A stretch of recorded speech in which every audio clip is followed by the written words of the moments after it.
You look wonderful. You are so nice. I don't understand why you're interviewing me. I'm only 35, so I don't know what you Exactly. mean by old timer.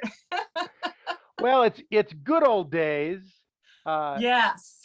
So what I Yes. what I say to folks like you who are still in the industry, that it's a badge of honor that you were part of the good old days and you're still hanging in there.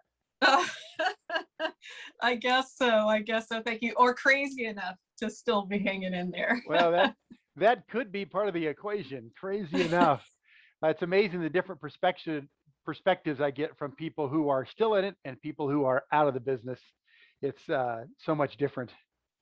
I am absolutely sure of that. And talking to my friends who have both, sometimes they say escape the business, and other times they say they miss it. I think it just kind of depends on the day of the week, you know. Sometimes things come back to memory that we all did together. It's the people mostly that I believe that we all miss about our jobs. Never really the job, but the people. Well, I really miss the people, but I also miss the purpose for which we were there. The reason that we're broadcasting and covering news and getting people information. The process Yeah. by Yeah. which to do that is sometimes forgettable, No kidding. such as the early morning shift or whatever. Yes, the early morning shift. It's not like we love getting up at 2:30 in the morning. It was a necessity for the job. But, in the respective, a lot of people may not know this outside the business. There are a lot of women who work this shift. And there's a very good reason for that. When you become a mom, it becomes like it makes a lot of sense to be able to be home by noon every day and do the second half of your day in your other job as Yeah, a mom. And the that most that important really one. worked out for Yeah, me. Jill and I say that all the time when people are shocked about the schedule that I worked. Is it enabled us to, you know, co-parent, half parent two kids all the way to adulthood. But Yes. I mean, I know I would not have lasted in the business working in the evening shift as a parent. I would have I had to tell you what, chosen the parent part. I get that completely. You and I have had this discussion before when we were working together, because the thing is, you would see your child in the morning as a person who worked nights, 2 p.m. to midnight, and you really wouldn't see them again until the next morning, unless you could somehow get away for your evening dinner break, which is difficult if you are a commuter that had to like come in to work from someplace else. So I just couldn't do that. And that was why I stayed on the morning shift. And oh my goodness, I don't know, Carl, I think it's 20, off and on, Hmm. 22 years, something like that now. I've been very, very lucky though to work with some amazing people such as yourself. Oh, by the way, stop. I want to show you something. Hang on, Okay. hang on. Let me get it. Oh wow. Steve Denary gave me this. Is this unbelievable? Our good friend Michael Convery, me, you, and Natali. Isn't that great? Yeah, I had something of that sort when I left. I think I took it off the Yeah. wall. Yeah. All those millions of promo shoots where they make you stand and smile. Okay, smile a little longer. Okay, 10 more seconds until Uh, you're ready to go. Okay, when are we done with this? you know, I remember at one point we were doing question of the day. I think you guys still do that in the mornings. And they sent Natalie and I out to do some pictures around town for that. And Denary, I think Steve was taking them, but I think I still have them. I think I have a picture of Natalie and I, a couple of them in downtown Portland that are just lit incredibly well. It was Yeah. morning time light off, and being with Natalie, who's my great great friend, but this beautiful woman. I think that's the best promotional picture I ever took. Not because I was in it, but just the backdrop and Natalie in this beautiful light. I'll try to have to find them and put them in here, but. Oh, Uh, yeah, I would love to see those. Love to see those. Still talk to her often. well, That's my daughter's godmother, so yeah. keep in Well, I think touch. I talked to Natalie a couple months ago for this podcast, and she was probably just coming from or going to lunch with you guys. Yes, probably. Yeah. Isn't that wonderful to have such a lifelong important friendship with somebody that you work with so closely? Oh my Unusual. gosh. like it's I mean, you and Jill know this too. You though had a lot of your family around you, you know, growing up in the Vancouver area, but both Natali, Judd, Dennis, and I all moved here from elsewhere. And so you kind of make your own family when your immediate family is not living in the immediate area. So that is what we became. I mean, we spent Christmases together. We still do. We spend Thanksgivings together when we can. We spend all time together. And that's been really neat because our kids have grown up together too. So they consider themselves, you know, really, Delaney has two big brothers over there and they've got a little sister over here. So yeah, it really is what people don't see on the air is the close relationship that a lot of us still have that worked together for so many years. Delaney's in high school now. Yes. Was she born 2005? 2006. Okay. So she was born, I think you might have been pregnant when I got there at KATU. Yes. In 2005. Yes. So I've only known you as an expectant mother and a mom of Delaney. I was trying to remember that when I knew we were going to talk. I couldn't remember if she was born yet. You just answered the question for me if Very she close. wasn't born yet. And I remember around that time, correct me if I'm wrong, were your kids in high school around then? Yes. Because here's why I remember this. You used to talk about coaching high school basketball, and you would have to go at like 7 o'clock at night. You'd work till like 9:30, roll into bed, and then, I don't know, somehow get up at 2 or 3 and then be ready for work and exhausted, and then go and take a nap and do it all over again as a coach. And I used to think to myself, how is he doing that? And guess what? My girl plays volleyball and I'm doing the same thing, just sitting in the stands, not coaching. But crazy late nights the older they get. That's one thing Natali warned me about her two boys. It's like everything seems to happen after 6 or 7 o'clock when they get into high school, right? Yeah, well, while they were doing high school sports, like your Delaney's playing volleyball, I wasn't actually coaching that point, but I was doing what you're doing, is supporting my kids wherever they were going. And, you know, and sometimes they would have an athletic event that was, you know, an hour or so away from town, and it was a late night. And then once they got out of high school, that's when I started coaching and doing the same thing. But yeah, but again, that schedule allowed us to be parents in the stands watching our kids, or to work with other kids as a coach. Whereas, you know, Mike Donahue, who did the 5 and 11 forever, and you know, Steve Dunn, our friend at K2, you know, they don't have that opportunity, the same opportunity. It's a different opportunity, and it's interesting because my friends who work the night shift find other opportunities to spend with their kids. It's a difficult thing, but I always considered myself lucky, even though, yes, the job, oh, you can hear my dog back here, Scout. He's just like, he hears me talking to someone and wants to be involved. You know, the thing is, it's a real blessing to be able to do what you do and love what you do for a living, and then be able to go home and be a parent. It just is really difficult, and some days you have no energy left, but totally worth it.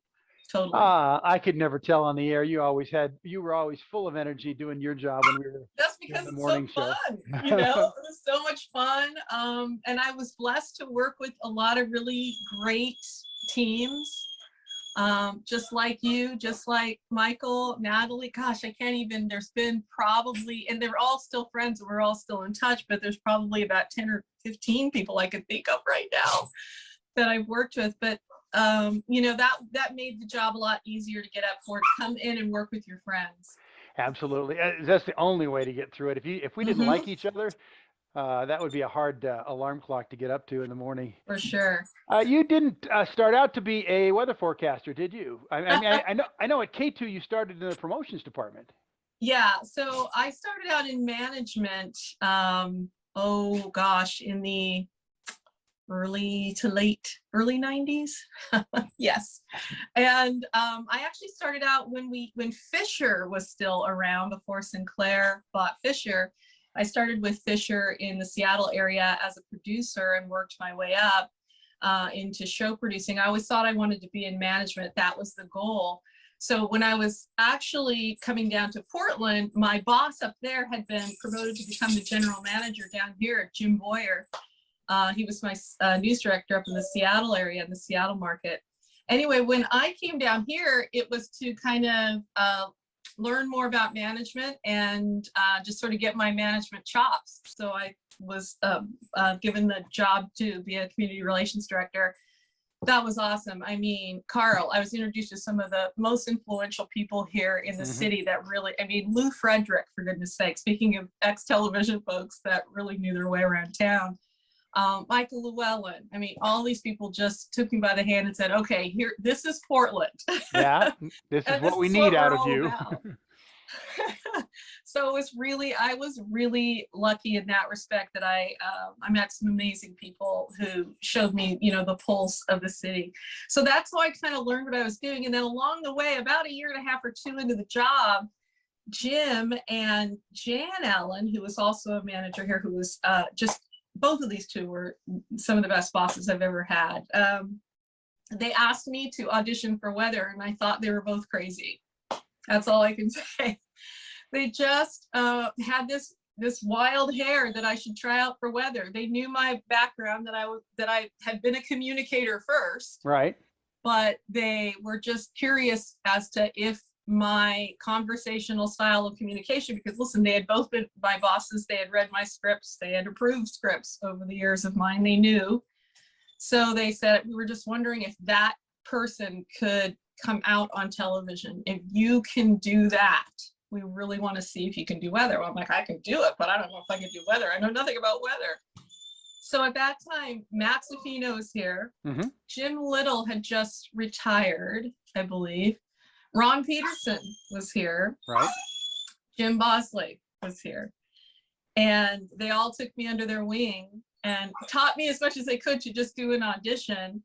And that is how it all started. I was actually just kind of doing a couple of days a week of weather on the weekends just to kind of help them out. They didn't have a weekend weather person at the time. Yeah.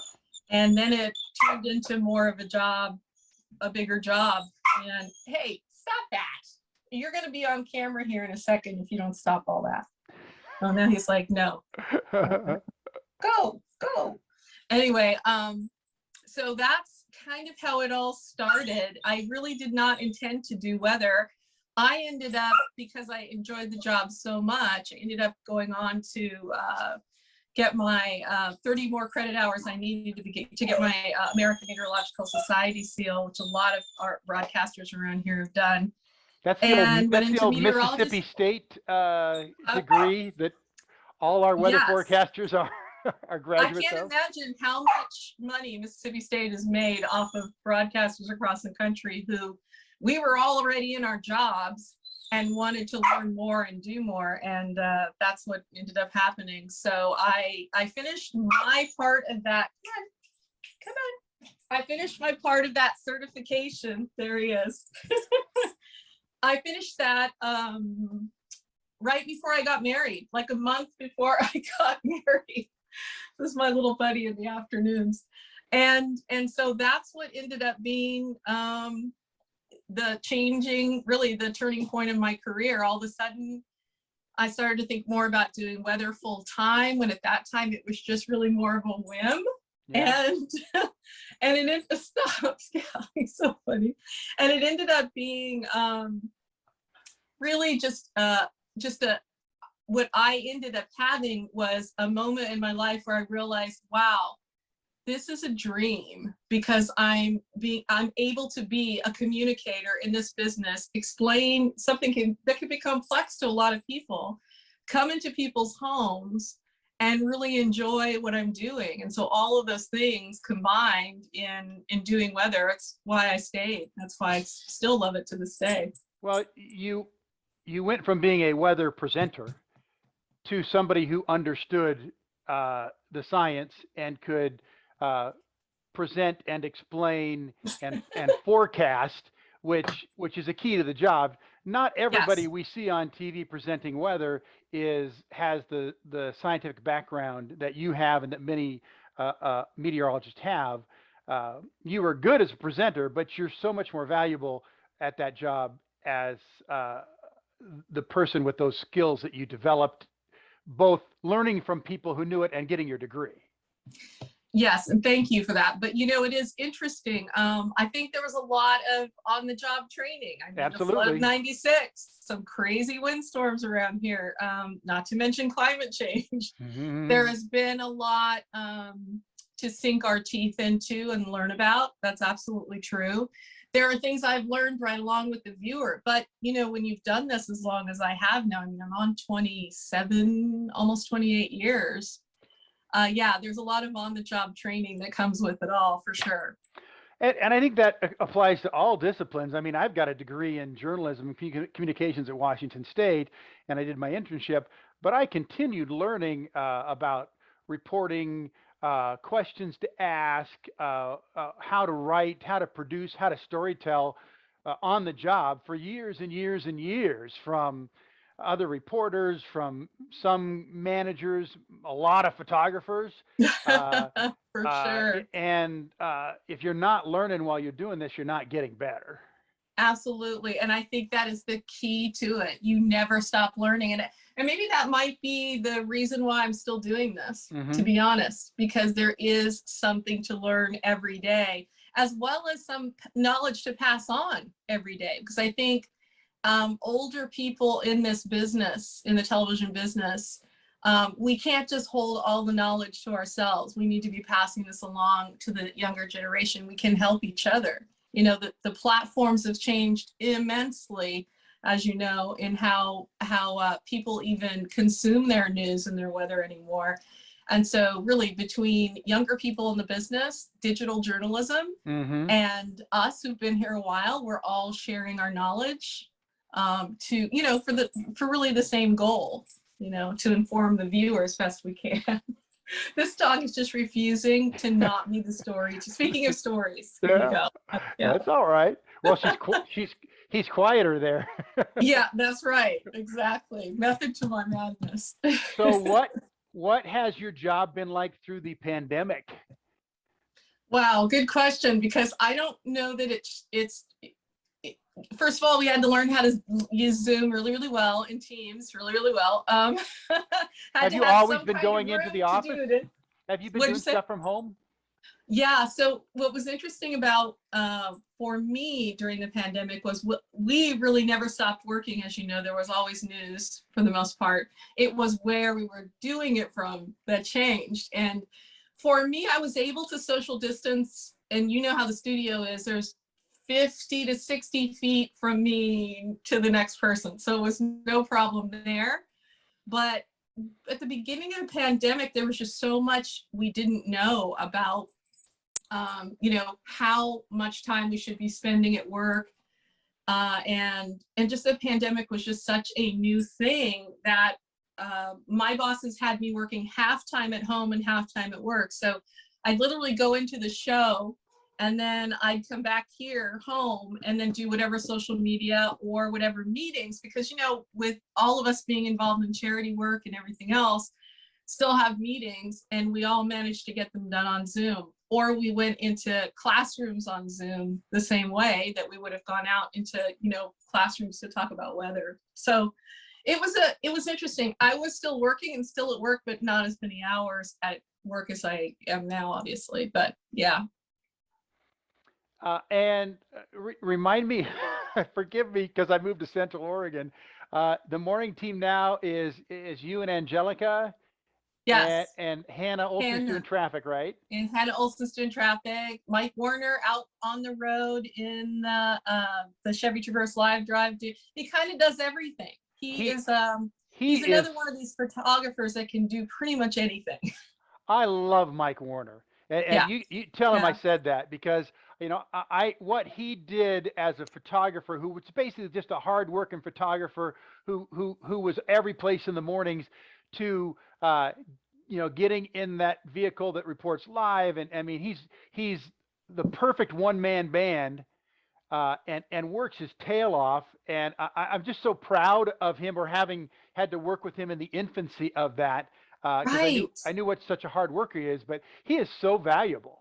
He is so valuable, and I absolutely will pass that along to honestly, I think he needs to hear that from more people, because it's kind of an unsung job. He's out there by himself every day, driving around. And when you're already trained in communication, like you and I are with our journalism degrees, it's easier for us to figure out how we're going to relate or tell a story to the viewer. Mike had to learn all of that, like, again, on the job, on the road with the microphone on, driving a car.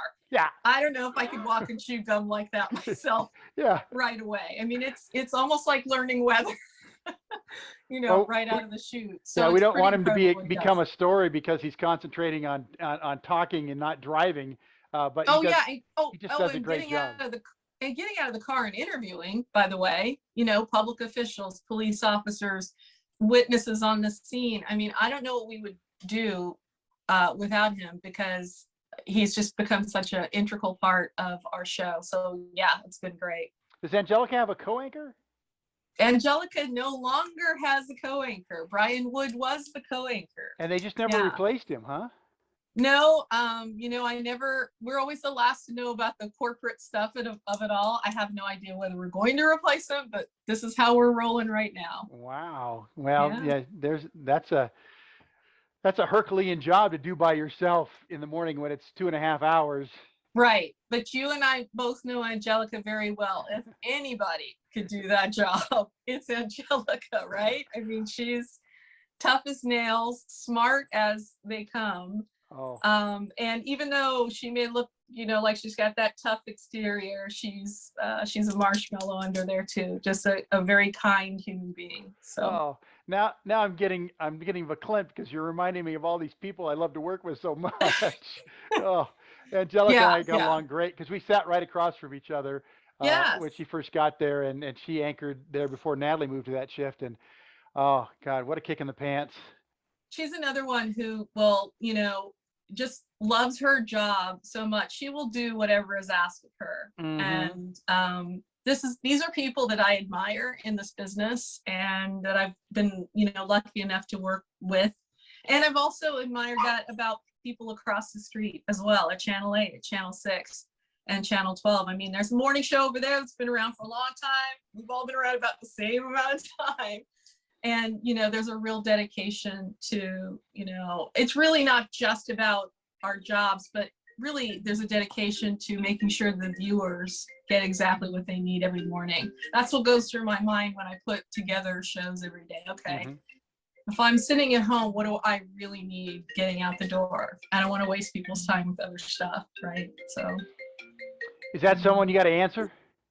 No, they can call back. Good. Decline. Well, I'm talking to Carl Click. Decline. you can see here. It's so funny. The minute you and I finally talk, after I don't know how long, the dog starts to bark, the phone starts to ring. It's just like when you go shoot a promo and you're outside and the airplane comes over and the train goes off behind you in a giant truck and nobody can get the right audio because everything's happening at the same time. Well, you can see here in Central Oregon, the sun has come out. Oh, and gorgeous. I am totally backlit by, I'm going to walk up there and change that shade real fast. So.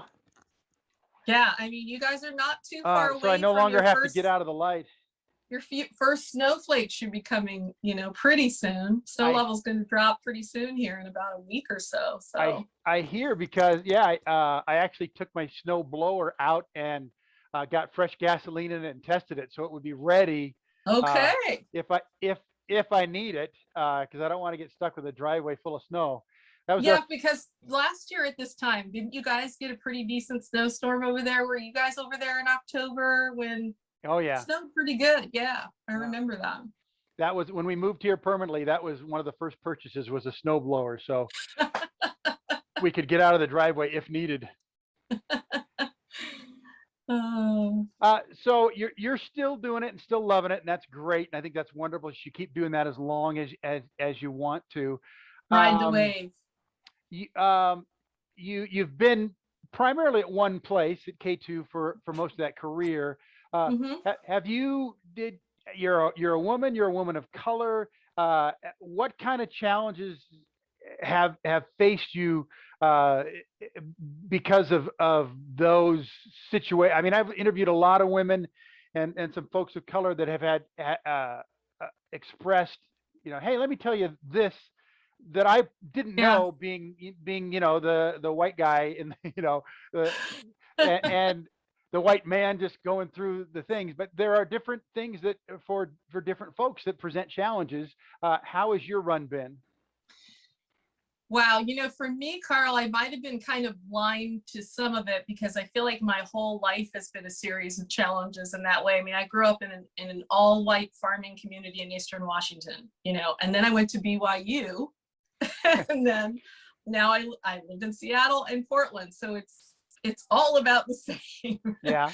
But I will say that there was a little more misogyny than I expected when I first started, because if you can recall back in the when I started doing weather in the it was around the early 90s, there were not a lot of women on the West Coast. In fact, I don't know that there was any women on the West Coast doing weather on a full-time basis that I can remember in our market or Seattle market. Maybe possibly in LA. So there really weren't a lot of us. And Black women, there were really none that I can think of, except for there were a couple of really famous Black women back east that were on the air in New York. So I got a little bit of misogyny and comments from people, even just other people in the business, saying, oh, this is a great little experiment, but, and have fun. But, I don't know how long it'll go, but have a good time. It was really obvious too.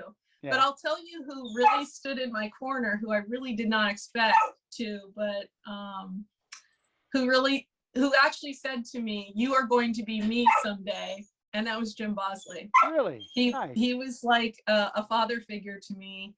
And he saw how hard I was working and how much I wanted to learn. And he took me under his wing and gave me lots of tips. And when he retired, he actually interviewed my husband when I was dating him to make sure he was the right one for me. That's what he said. And he was very protective. And then he hugged me when he was retiring, and he said, you know what, you are going to be in this for a very long time. And I actually thought he was nuts. I said, there's no way I'm going to do this for longer than another 5 years or so, Jim. And here we are. Yeah. So he saw something in me that I did not see. And so I guess the answer to your question is I had so many great experiences like that from people of all colors, white, Black, whatever, who encouraged me to just keep believing in myself and, keeping the focus on the viewer, that I was able to kind of drown out the noise. So that was good for me. I've heard that about Bosely. I never was able to work with him. I met him a few times, but I've heard that from several people, that he was incredibly supportive. Kind and supportive. We've run across people in his position who could be very,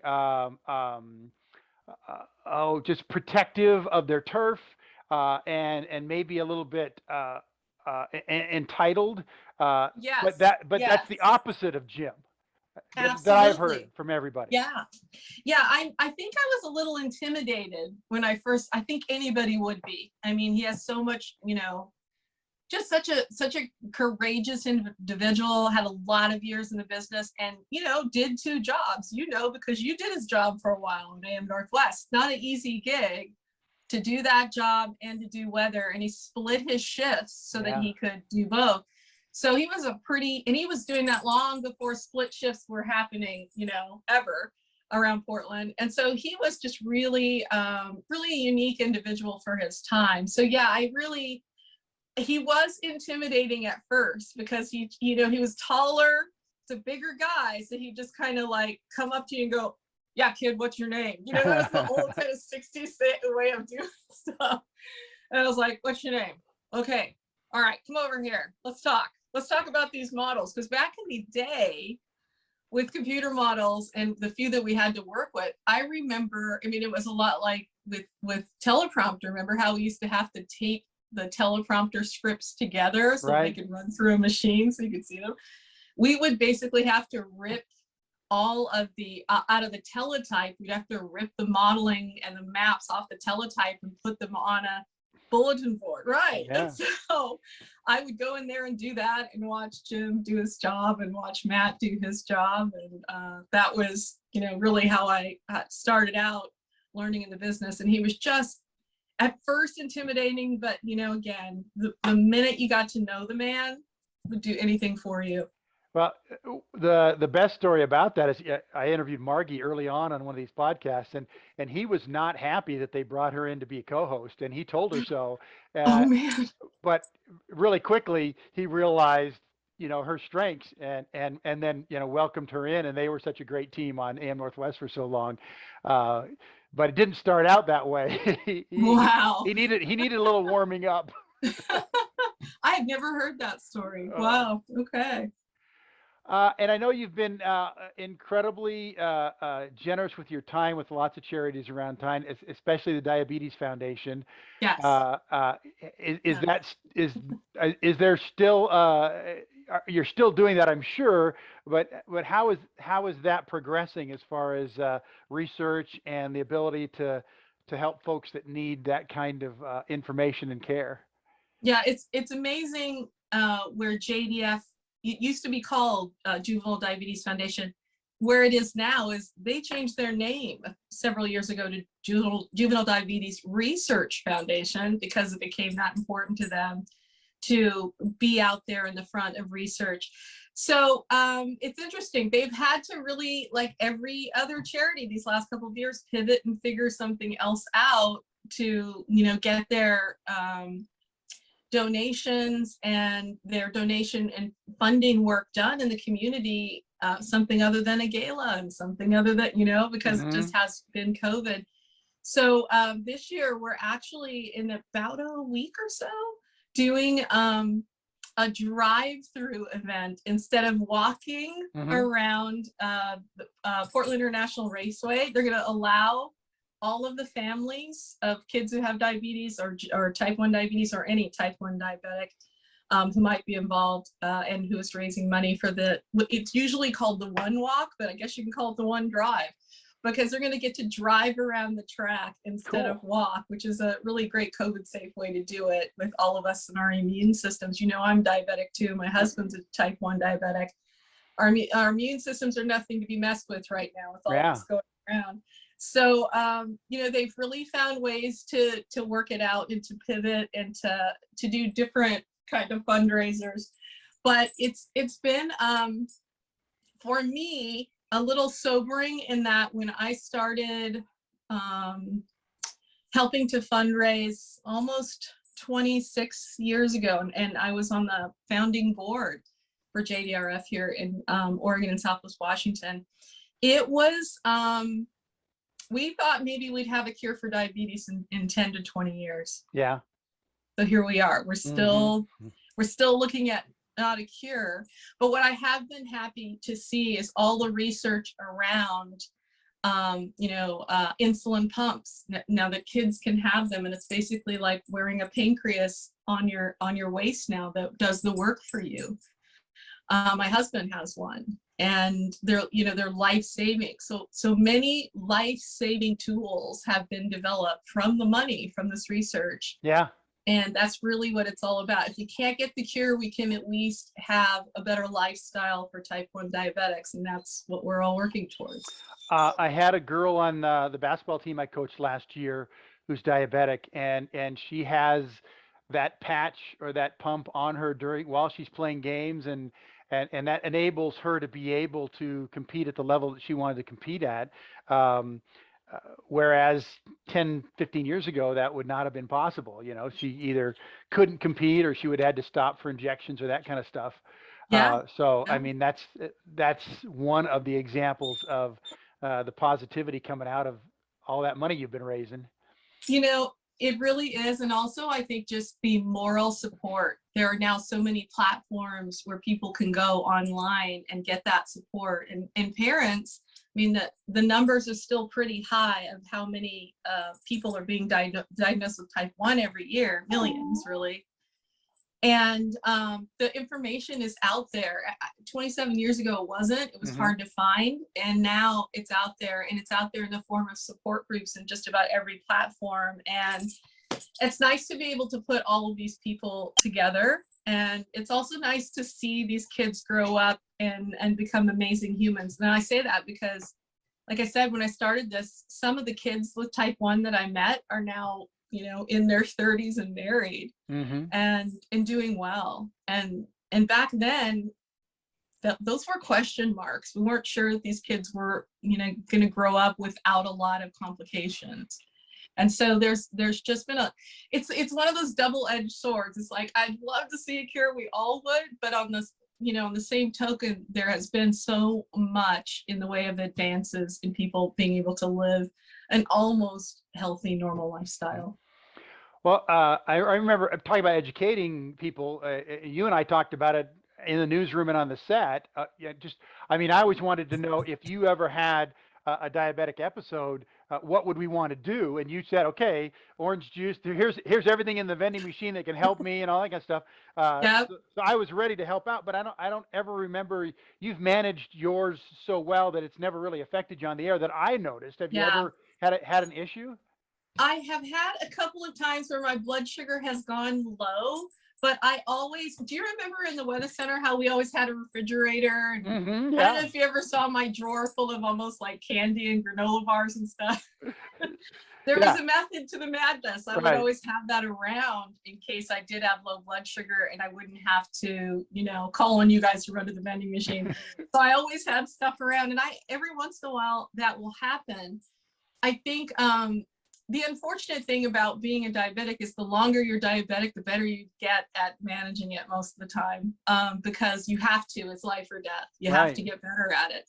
And so I've gotten pretty good at it. And my doctor also understands my ridiculous schedule, and he Mm. helps me manage, how to keep my blood sugar in the level spot, especially between the hours of 2 a.m. and 7 a.m. And then it's a little easier to deal with. So really, it's all about that first few hours of the morning. And I think I've got that down pretty good now. So, here's what I always appreciated working, with you. There were many times we used to tease you about being Professor Carl, because if something needed to be spell checked, you were going to have it. If math needed to be done, you were going to do it, right? On set, right away, it could be done by Carl. But this is the other thing that I appreciated about you was, your empathy for other human beings. You always like that. That's real talk from Carl Click. You always wanted to know, what is it I can do to help you in a situation where you might need help? And I just want to tell you that I so appreciated that about you, working with you, and about that about you now. But that was one thing that really stuck out for me. Oh, that's nice to hear. That's nice to hear. I was lucky enough to work on some great teams, morning show and the weekends, and I just, I thought you and I and Natalie and Michael, did a damn good job with the help of great staff, uh, and Yes. and Yeah. as you said, there's no way in the world we could have done that every morning at those hours if there weren't if it wasn't good people and good friends, and that is what you think back, and hopefully, and I think it did, the people at home who watched us regularly, that's what they were, uh, that's what they took away from that newscast. Yeah, Carl, when I talk to people that don't know much about how the whole news business works and, why we do what we do, and they say, oh gosh, I really like the so-and-so show, I like so-and-so, I always say, okay, there is a reason why. The chemistry between people doesn't just happen. You can't put four people from four different walks of life together and then just have it work. If those people are good friends in real life, you'll be able to feel that when you're watching them. You can't act. It's a thing. It's a real thing. If you're uncomfortable with that group of people, there's a reason, because there's tension in the group. It's real. Yeah. So Well, that's always been my experience. and I'll bring this up only to accentuate what we're talking about, not as a na moment, but I left in 2014, and I've talked about it on the podcast and before, is because they were going to make us get there earlier in the morning, and I just said, no, we can do the job at this time, and I'm not coming any earlier. And it was a little bit of a standoff, and instead of making it really nasty, I just said, well, then I'll just retire, which we were fine with. Um, and it was sad to break up the group, but that's just the way things worked. Yeah. They tried to replace the male anchor there, and Yes. it was a disaster. And you don't have to say Yes. anything because you're still working there, but it was a total But disaster. that's past history though, Yeah. so. With the guy Right. that they brought in there, you you couldn't create the chemistry. He wasn't going to be friends with you guys, and it it hurt the newscast, and the ratings suffered, and it took a long time to recover from that, uh, because they didn't value uh, that chemistry that you were talking about. Yeah, and that's the thing. I mean, you have different news managers at different times that make different decisions. And if you're still there, you have to roll with whatever's going on and do Mm-hmm. your job. And that's basically what I had to do at the time.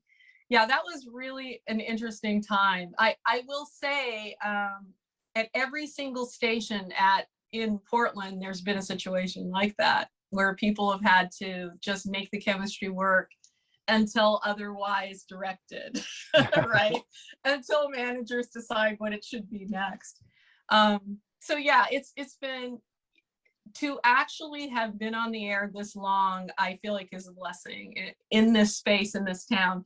It's funny too, because it's Portland has become, and as you know, it was that way then, but it's become kind of like a destination market for television anchors. And so it's difficult for younger people coming to Portland to really get into the jobs that we all have, the Monday through Friday morning or Monday through Friday evening. It's a difficult thing. You kind of have to stay and work on your craft and then hope you get your shot down the road. I guess it's everything. We all did that too. It's nothing new, but it has become so much more of a destination. It used to be Seattle or San Francisco or LA, and Portland has really become that as well. Now, with everything that's just happened in the past 2 or 3 years, I don't know. It's a different town now. It's a real different town. So it'll be interesting to see what happens in the news business and whether or not that will affect, our part of the business landscape. Well, you have been on the air that long, for several reasons. One, you got to be good at what you do. You got to be willing to learn and get better if you need to. And you've got to be able to roll with the punches, as you said, because things happen. And if you're not genuine, uh, and you're not a hard worker that will, I'll take this shift, I'll do it, we have to. Those things pay off. Uh, That and absolutely, and absolutely. that's one of the things I've learned from doing this podcast and interviewing some 40 people is almost to a person the story is the same as, yeah, I came in and I would do anything, that I took this shift and I did that, and I worked really hard for this person and they became a decision maker and they said, I'm going to give you a shot, and I kept learning and I learned from this person. uh, and That's right. those are the Rhonda Shelbys and the Jim Bosleys, and the Steve Dunns and the Natalie's and the Joe Donlins and the Tracy Berrys, and uh, that's that's who those people are 25 years later, because of all those qualities. The one string that we all have in common is the passion for this job and for journalism, for getting it right, for accuracy and weather. I mean, all of these things mattered to us. And that's why, I mean, I can speak for myself in saying, that is what I take most seriously about what I do. And so, yeah, I mean, I don't know that this is any different in any business, Carl. I I mean, hope so. my husband's in the food business. I mean, there have been all kinds of jobs he's taken along the way to get into more of a management position. It is what it is. That's how it works. And as we close up here, one of the things that I thought about, and that I really respected about you is, weather becomes this flashpoint topic in newsrooms and in newscasts because it's really important to people, and it can Mhm, sometimes get mhm. overhyped. And the overhyping is of value to the station of the newsroom because we want more people watching, and if we tell them XYZ is going to happen, then it's, that happens in this business. But I always felt Yeah. that you, never oversold, never exaggerated. You realized the importance and the value, but I always felt that you were on point with, this is what's going to happen, here's how it's going to affect you, and never like I said, oversold or tried to overhype things. And I think that that's the reason I would watch Rhonda Shelby now, uh, if I had you here in Central Oregon, because I could trust you for those things. There any openings in Central? Or I'm kidding. We'd take you in a heartbeat. Such a beautiful part of the country. That's why I said that. It's just so beautiful over there. I just tell the truth. I just tell the truth, and I try to tell it in a way that as if you and I are sitting on the couch together and you wanted to know the forecast was, I'm just going to tell it to you like I would, like that. I've never tried to be anything other than that. And I think, literally, I think that's why because people don't even have to watch news anymore. There's so many platforms you can watch news on now. But what people are trying to do is connect with someone that they can relate to. And so I always keep that in the back of my mind. I mean, climate in the next few years, it's organized chaos right now when it comes to climate change. And scientists will tell you that in trying to figure out what's going to happen next because of the greenhouse gases on our Earth and all of the changes that are going on. But I mean, there's a real good reason why the Nobel Peace Prize for physics just went to 3 climate scientists, okay? Because it's a very important subject. People want to know, and they want to know how the world's going to change. And these guys are trying to model the world in a way that we can see in 50 years or 100 years or 200 years what it's going to look like. And so that part I don't think that's overhyped. I think that's something that we do need to really pay attention to. But, day-to-day weather, look, I'm just your friend on TV, just try to tell you what's going to happen. That's literally how I think about it when I'm doing it. I'm not trying to be anything else. And so I'll probably someday run into a manager in my life that'll think that my urgency is not urgent enough for TV. I'm sure that's going to happen down the line, but I'm not going to stop being who I am. No, good. And that's what we want. Rhonda, I'm so glad that, I kind of fell into Channel 2 in the last decade of my career, luckily. I am too. And got to be your friend and your coworker, and can still be your friend. I'm not going to be your coworker anymore, but I'm glad things are going well for you and your family, and I wish you continued success. And hopefully, you're going to stick around long enough that when I redo this podcast in years future, you'll still be there. You'll probably have a studio and everything by then. I mean, it's going to be fancy at that point. But listen, I feel the exact same way about you. Please hug Jill for me. And Grandpa Click, I want some more pictures, please. Oh, you got him, kiddo. All right. You got him. All right. Thanks for spending some time with the PDX Media good old days, even though you are good. You're just not old. Thank you for saying that. I love you, Rhonda. Bye-bye. Love you too. See you later.